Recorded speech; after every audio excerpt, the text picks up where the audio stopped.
গল্পটা শুরু হয় এক বিশাল জঙ্গলকে দেখিয়ে, যেখানে একটা ছেলে দাঁড়িয়েছিল, কারণ জঙ্গলের ভিতরে কোনো একটা ব্যক্তির আওয়াজ শোনা যেত। নাদিয়া তখন তার ছেলেকে বোঝাচ্ছিল যে এই জঙ্গলটা অনেক বড়, কিন্তু আমরা শুধুমাত্র জঙ্গলের কিছু অংশেই যেতে পারবো, আর বাকি অংশে আমরা যেতে পারবো না।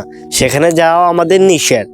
যদি আমরা কখনো ভুলে চলে যাই, তাহলে আর আমরা কখনো ফিরে আসতে পারবো না।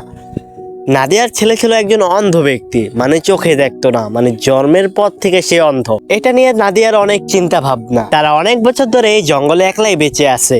নাদিয়া সুলাইমানকে বোঝাচ্ছিল যে তোমার বাবা তো তোমাকে ছেড়ে চলে গেছে, একদিন আমিও চলে যাব, আর তোমাকে নিজে নিজে বেঁচে থাকতে হবে। নাদিয়া তার ছেলেকে সবসময় ট্রেনিং দিয়ে রাখতো এবং জঙ্গলের বিষয়ে অনেক কিছু বলে থাকতো, যাতে সুলাইমান ভয় পায়। তারা প্রতিদিন জঙ্গল থেকে শিকার করে আনতো, কিন্তু শিকার করে এনে কিছুটা জঙ্গলকে দিতে হয়, না হলে সেদিন তাদের সাথে খারাপ কিছু হবে, এটা তারা মনে করত। এবং নাদিয়া তার ছেলের সাথে একটা বড় বিশাল রশি বেঁধে দিত, যাতে সে হারিয়ে গেলেও আবার বাসায় রশির মাধ্যমে ফিরে আসতে পারে। কিন্তু তাদের এই গভীর জঙ্গলে যাওয়া নিষেধ ছিল। নাদিয়া সুলাইমানকে সব সময় ট্রেনিং দিয়ে রাখতো এবং জঙ্গলের বিষয়ে অদ্ভুত অদ্ভুত গল্প বলতো, এবং শিকার করার সব ব্যবস্থাই তাকে শিখিয়ে রাখছিল। যখন সে থাকবে না, সুলাইমান যাতে ভালোভাবে সার্ভাইভ করতে পারে, তাই জন্য তাকে সবসময় প্রস্তুত করা তুলেছিল। আজকে তাদের ফাঁদ থেকে কে জানি তাদের শিকার চুরি করে নিয়েছে, কিন্তু সেটাকে তারা কেউ জানে না। মানে জঙ্গলে কিছু একটা আছে, সেটার সম্পর্কে নাদিয়াও জানে, এটা সুলাইমানকে বলে না সে। কিন্তু জঙ্গলের বিষয়ে অনেক ভয়ানক ভয়ানক গল্প তাকে বলে, যেটা শোনার পর সুলাইমান অনেকটা অবাক হয়ে যায় এবং ভয় পেতে শুরু করে। তারপর নাদিয়া সুলাইমানকে বলে যে তুমি যখনই শিকার করবা, তার কিছু একটা অংশ জঙ্গলকে দিয়ে আসবা, না হলে তোমার সাথে রাতে খারাপ কিছু হবে। তারপর সেদিনে তাদের শিকার করার কিছু একটা খাবার সে জঙ্গলে দিয়ে আসতে চলে যায়, এবং সেটা ফাইনালি তারা ছুঁড়েও ফেলে দেয় জঙ্গলের দিকে। খাবার দিয়ে তারা চুপচাপ বাসায় চলে যায়। তার পরের দিন আমরা দেখতে পারি তারা দুইজন মাছ ধরতে নদীর পাড়ে আসে, কিন্তু অনেকক্ষণ বসে থাকার পরেও তাদের বড়শিতে কোনো মাছ ধরা পড়ছিল না। তারপর নাদিয়া সুলাইমানকে বলে যে আমরা বড়শি পাতার জন্য যে ছিপ ব্যবহার করছি সেটা অনেকটা ছোট, তাই তুমি জঙ্গলে যে একটা বড় ছিপ নিয়ে আসো। তারপর সুলাইমান চলে যায়। তারপর সুলাইমান দেখতে দেখতে গভীর জঙ্গলে চলে যায়। সে একটা কিছু একটা দেখতে পায়, রকেটের মতো।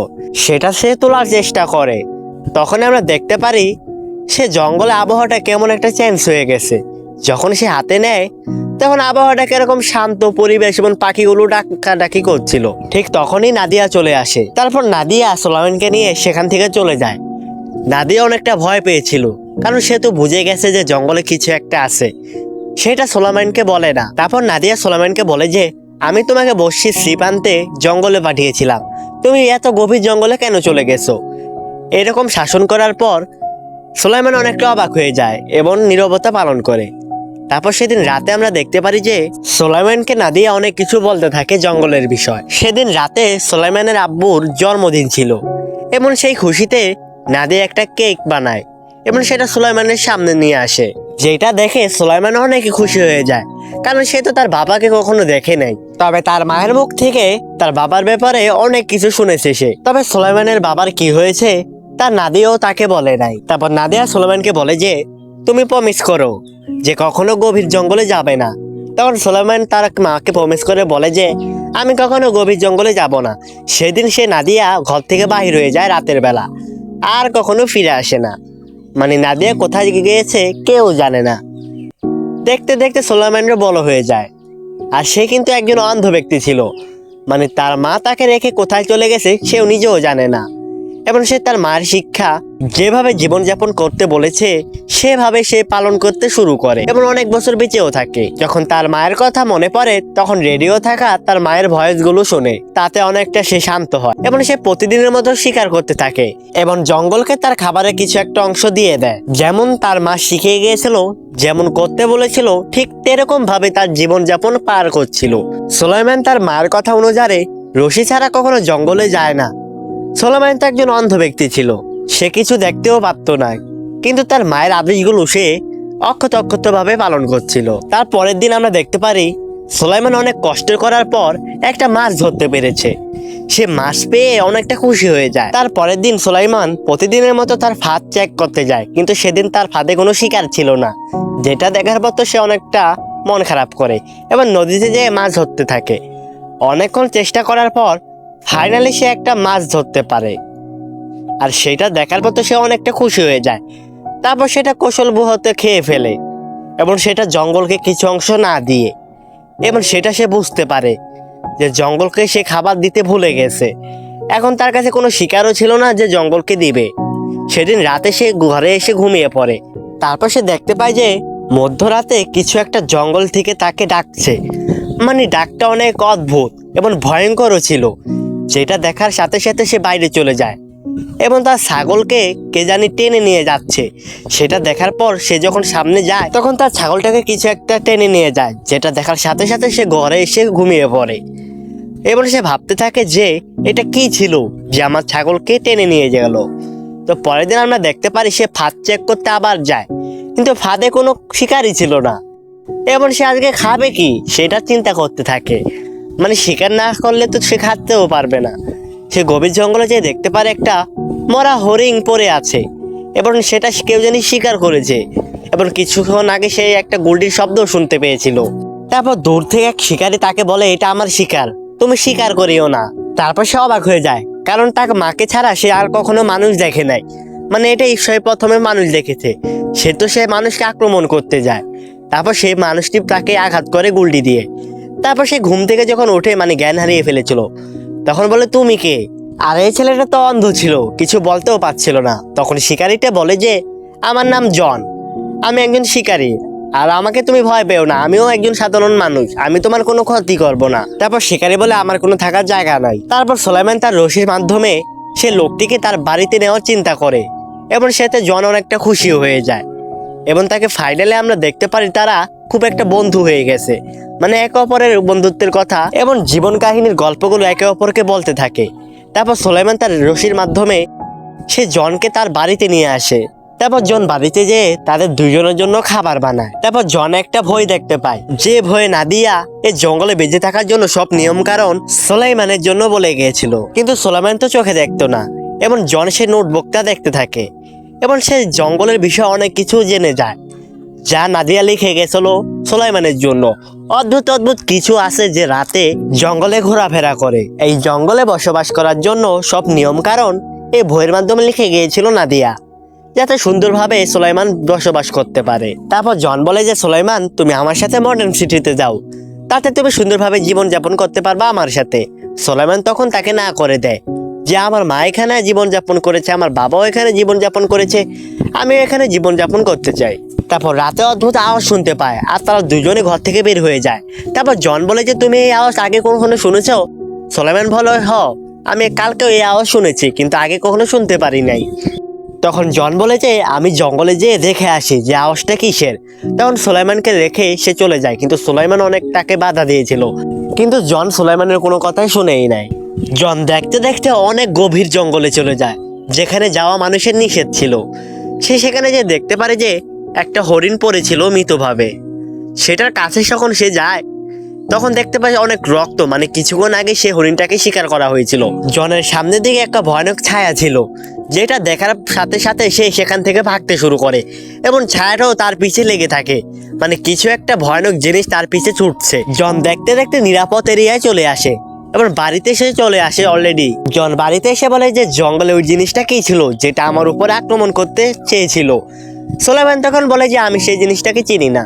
তারপরের দিন আমরা দেখতে পারি যে জন সুলাইমানের কাছে এসে বলে যে তোমার কাছে এমন কোনো জায়গা আছে যেখানে আমার শিকারগুলোকে আমি সাফ করতে পারবো, মানে আমার শিকারগুলোকে টানিয়ে আমি কাটতে পারবো একটা শিকলের মাধ্যমে, আমার একটা শিকল দরকার। তখন সে সুলাইমানের পুরানো দিনের একটা চেনের কথা মনে পড়ে এবং তাকে বলে যায় যে হ্যাঁ আমি চিনি, সেটা একটা নদীর পাড়ে। কারণ সুলাইমানের মনে ছিল যখন তার মাকে নিয়ে সে মাছ ধরতে গিয়েছিল সে একটা তখন চেন খুঁজে পেয়েছিল। তারপর সুলাইমান আর জন সেই নদীর পাড়ে চলে যায়।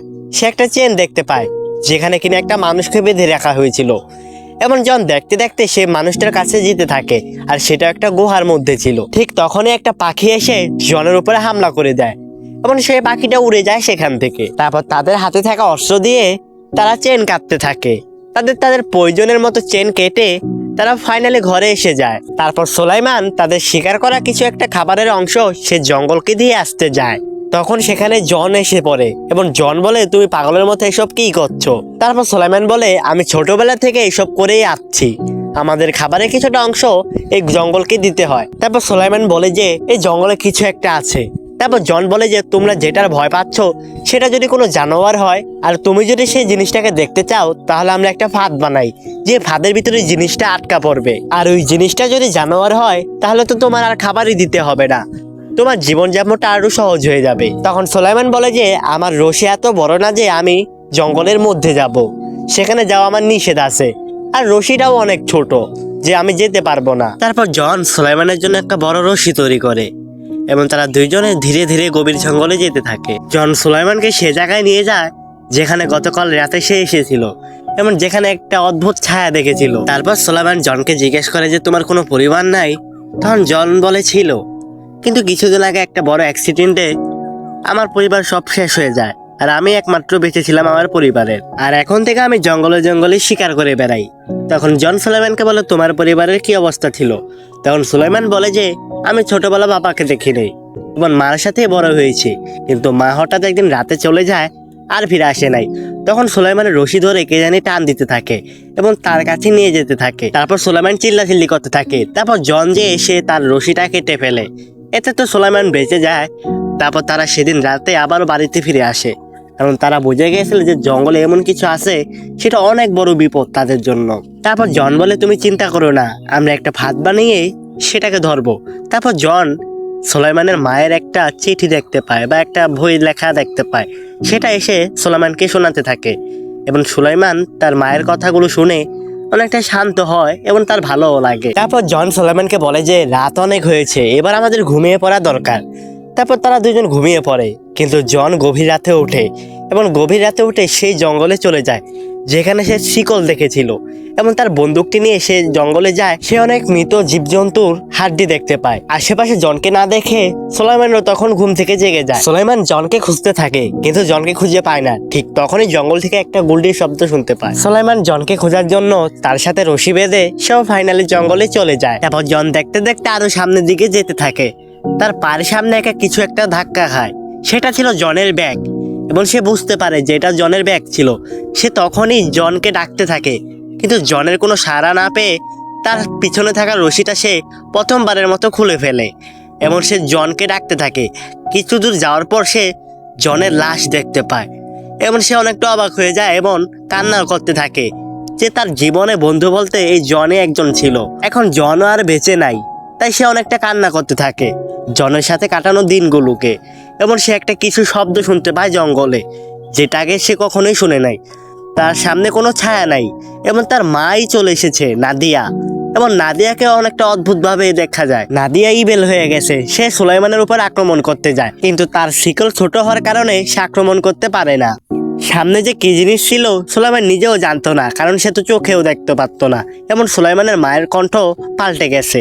তখন সুলাইমানের মায়ের দেয়া গানগুলো সুলাইমান বলতে থাকে সেখানে, কারণ সুলাইমান অনেকটা ভয় পেয়েছিল এবং গান শুনে সুলাইমানের মা তাকে জড়িয়ে ধরতে যায় এবং তখনই সুলাইমান তার হাতে থাকা চাকু দিয়ে তার মায়ের পেটে ঢুকিয়ে দেয় এবং সে তো জানতো না যে এটা তার মা ছিল, কারণ তার মায়ের কণ্ঠগুলো বদলে গেছে, কারণ তার মা তো এখন ইবেল হয়ে গেছে।